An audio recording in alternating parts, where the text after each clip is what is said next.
banyak memberikan nikmat kepada kita, rahmat, taufik dan hidayahnya kepada kita semua, sehingga kita dapat berkumpul di tempat ini dalam rangka ibadah kepada Allah Subhanahu wa taala, mendekatkan diri kepada Allah Subhanahu wa taala. Karena sesungguhnya dunia ini, langit, bumi, segala isinya adalah kepunyaan Allah Subhanahu wa taala. Dan pasti kita akan kembali kepada Allah Subhanahu wa taala. Entah besok, lusa, mestinya kita akan kembali ke hadirat Allah Subhanahu wa taala, dan amal-amal kita semua akan diperhitungkan oleh Allah Subhanahu wa taala. Barang siapa menandur kebaikan, maka dia akan panen kebaikan-kebaikan. Barang siapa menanam keburukan, maka dia akan panen daripada keburukan-keburukan. Nah, salah satunya kita duduk di majelis ini, kita bagaimana mengumpulkan amal kita. Mugi-mugi Allah Subhanahu wa taala ridho dengan kita, merahmati kita, mengampuni kita, sehingga Allah Subhanahu wa taala selamatkan kita, jaga kita daripada azabnya Allah Subhanahu wa taala, masukkan ke dalam rahmatnya Allah Subhanahu wa taala, surga yang selama-lamanya. Amin ya rabbal alamin.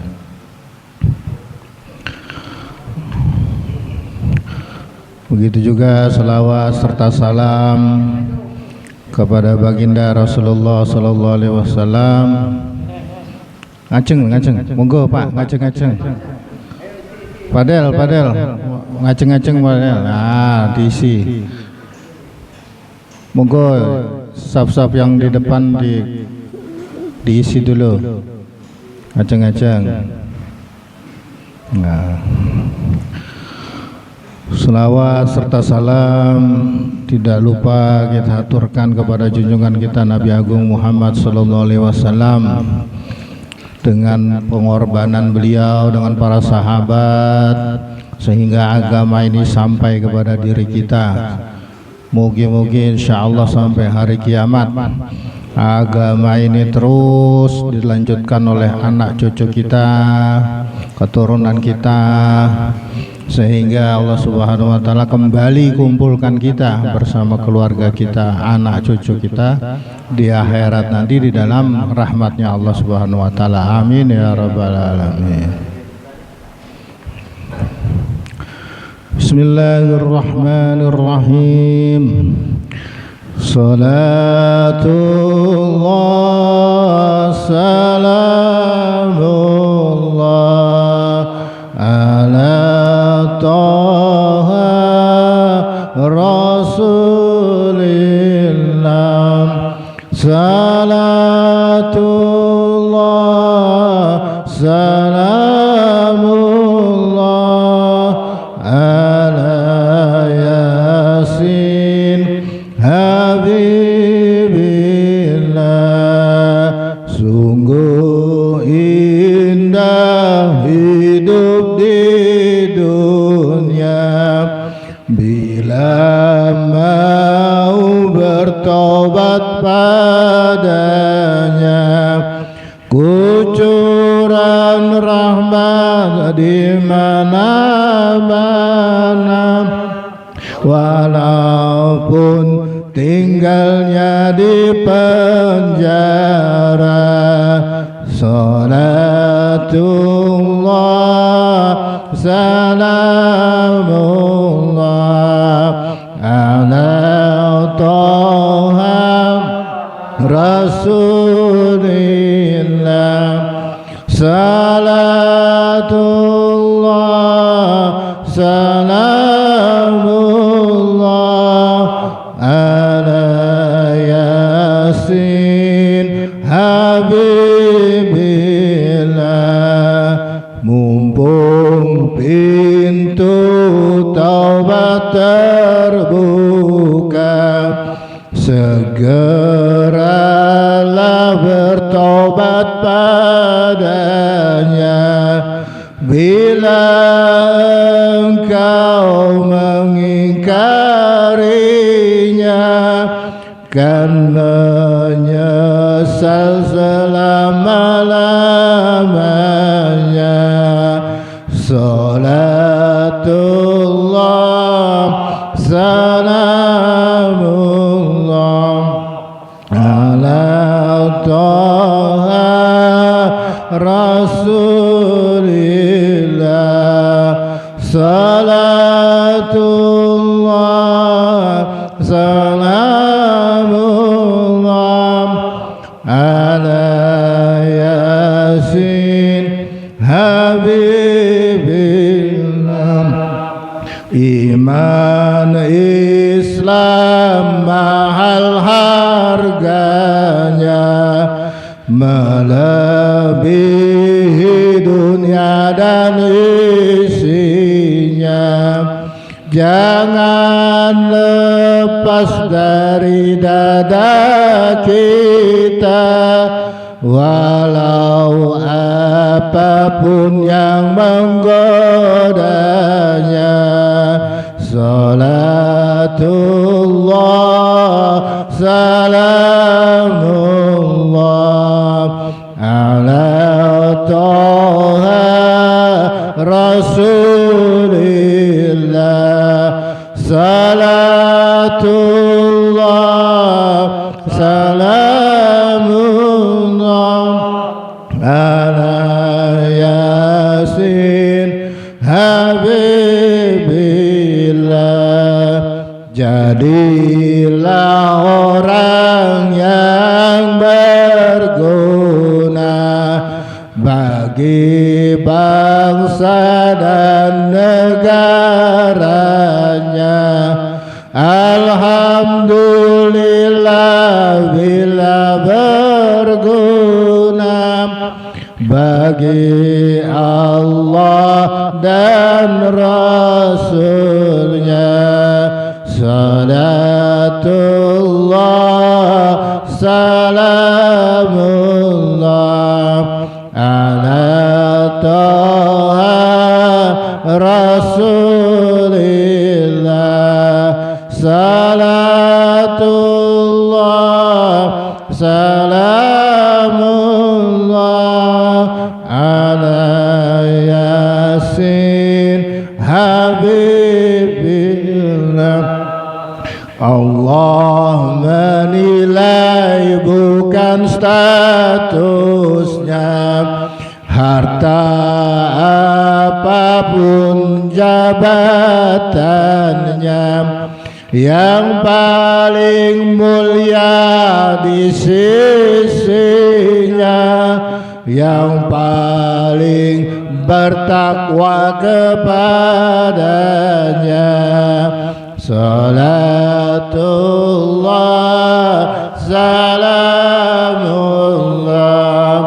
ala Taha Rasulillah.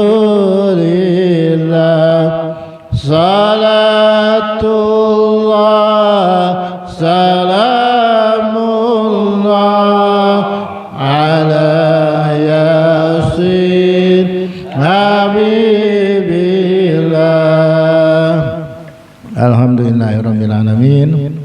Sebelum kita mendengarkan tausiah pembicaraan tentang iman dan Islam, kita akan membacakan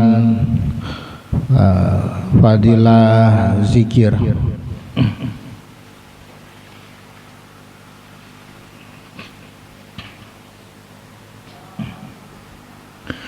Bismillahirrahmanirrahim. An Ibnu Mas'ud radhiyallahu anhu qala qala Rasulullah sallallahu alaihi wasallam laqitu Ibrahim lailata ishriya bi faqala ya Muhammadun iqra ummuka minni salama wa akhbirhum anna al jannata tayyibatul tarbati an batul ma'i wa anha ki'anun wa anna warasaha subhanallahi walhamdulillah wa la ilaha illallah wallahu akbar.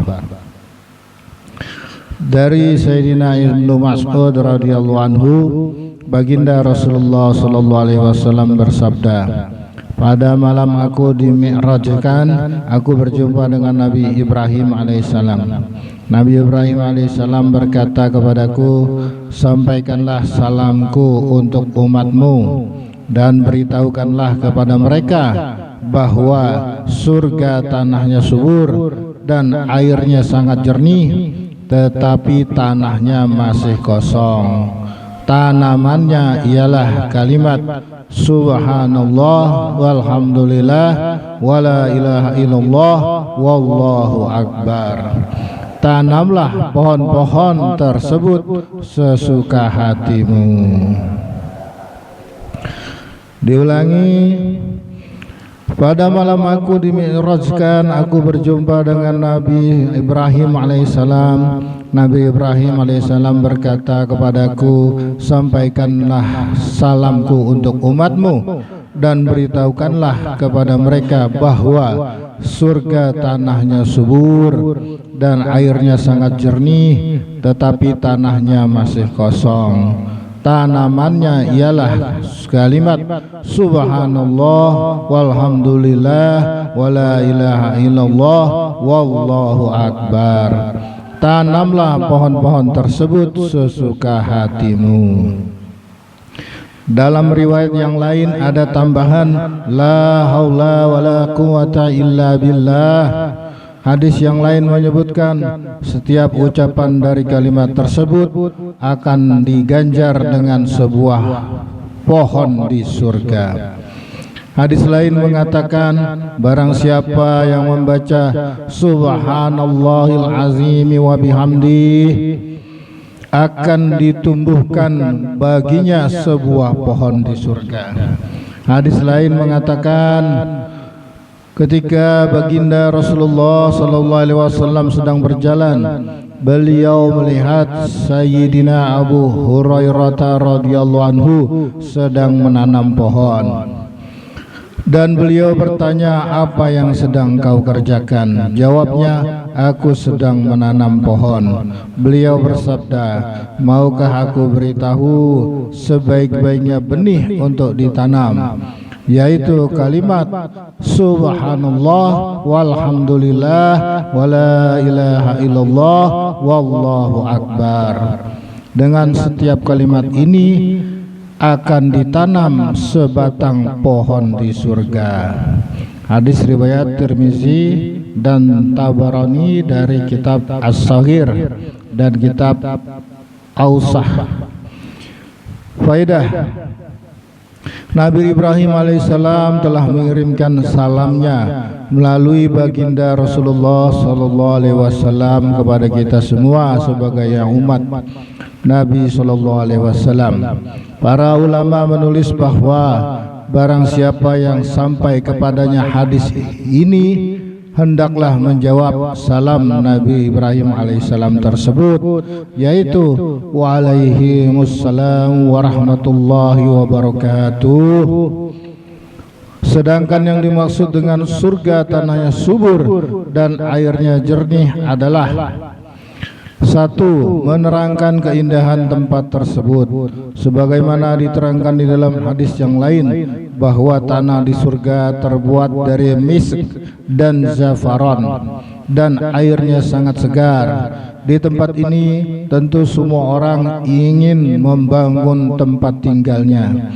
Di tempat tersebut tersedia semua sarana untuk bersenang-senang dan tersedia tempat untuk membangun taman-taman dan lain-lain. Maka siapkanlah yang kita butuhkan untuk membangun surga tersebut. Dua, di mana saja jika tanah itu baik dan airnya sangat jernih, maka tanaman akan tumbuh dengan baik. Maka maksud ungkapan dalam hadis tersebut adalah dengan sekali membaca subhanallah akan tumbuh satu pohon. Kemudian karena tanahnya subur dan airnya baik, pohon tersebut tumbuh dan berkembang dengan sendirinya. Hadis di atas menyebutkan bahwa surga memiliki tanah kosong yang luas, sedangkan dalam hadis yang lain disebutkan bahwa di dalam surga terdapat berbagai macam buah-buahan, pepohonan dan taman-taman. Bahkan arti jannah itu sendiri adalah taman. Seakan-akan ada pertentangan di antara dua hadis di atas. Penjelasan mengenai hal ini adalah sebagian ulama berpendapat bahwa memang pada mulanya surga berupa tanah kosong yang luas. Kemudian sesuai dengan amal kebaikan manusia akan diciptakan pohon-pohon, taman-taman dan yang lain-lain. Dua, sebagian ulama berpendapat bahwa taman-taman surga itu didapatkan dengan asbab amal kebaikan manusia. Maka seakan-akan amal kebaikan manusia itulah yang menyebabkan tumbuhnya pohon-pohon itu. Tiga, sebagian ulama berpendapat bahwa setiap orang akan disediakan sebuah surga baginya. Ukurannya yang terkecil adalah beberapa kali lipat dari dunia dan seisinya. Di dalam surga itu ada tanah yang telah ada tanamnya dan masih banyak lagi tanah yang masih kosong. Semakin banyak orang berzikir dan bertasbih, maka semakin banyak pula pohon yang akan tumbuh di tanah yang kosong tersebut. Syekh Ganggohi rahmatullah alaihi mengatakan dalam kitab Kaukabud Durri bahwa semua pohon di surga pada awalnya berupa benih-benih kecil yang terkumpul di suatu tempat. Kemudian sesuai dengan amal kebaikan yang dilakukan setiap orang, maka sebanyak itu pula ditumbuhkan pohon-pohon dari benih-benih tersebut di tanah bagian lainnya. Kemudian pohon-pohon itu akan terus berkembang dengan sendirinya.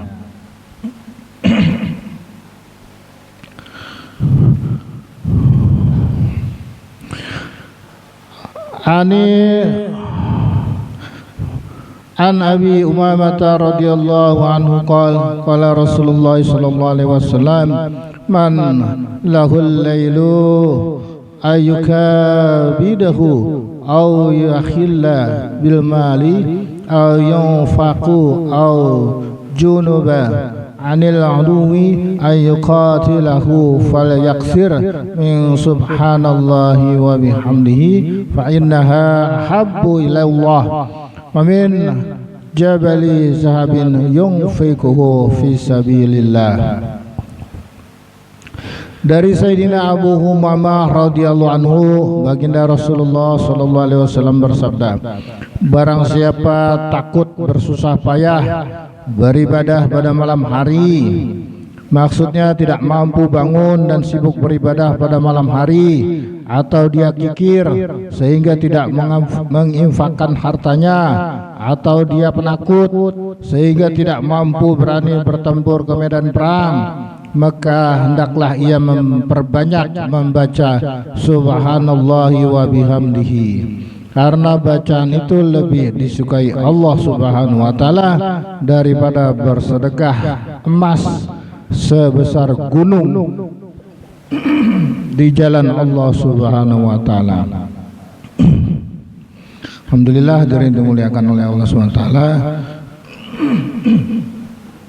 kita baru saja mendengarkan beberapa hadis dari baginda Rasulullah SAW, pentingnya berzikir.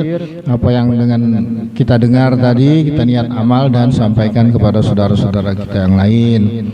Selanjutnya kita akan mendengarkan tausiah siraman rohani yang akan disampaikan oleh guru-guru kita.